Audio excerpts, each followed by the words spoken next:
On ne rencontre jamais sa destinée et on y est préparé. On se perd quand on resserre le temps, quand on tente de dévier le vent pendant que la pluie frappe sur les carreaux. Je gratte quelques mots pour éveiller ma conscience, une chandelle qui illuminera l'histoire que je compte vous conter.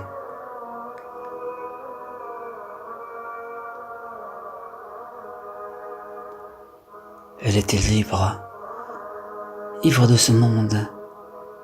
Elle n'avait aucune leçon à recevoir de personne. Elle avait un réservoir d'idées sur l'épanouissement personnel.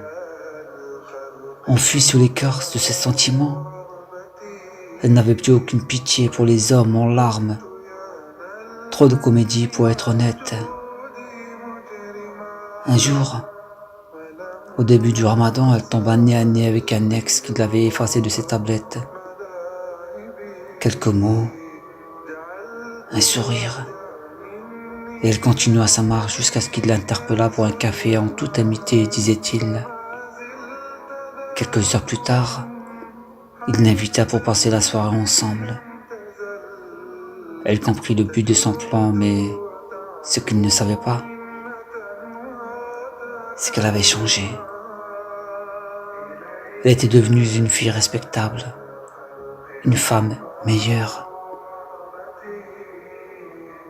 Il insista, mais il resta ferme. Le prochain homme qui la verra nue sera son mari. Il comprit qu'elle avait développé une grande force de caractère. Le temps de se saluer, elle rentra chez elle, fit ses ablutions et pria en remerciant l'Éternel de lui avoir donné cette force juste au moment où elle a failli craquer. Mes sœurs, ne laissez jamais un homme vous promettre le respect sans se prouver lui-même qu'il en est digne. Trop de comédie pour en faire une belle scène. Ainsi, combien d'hommes vous verront, combien d'hommes tenteront de vous s'emporter.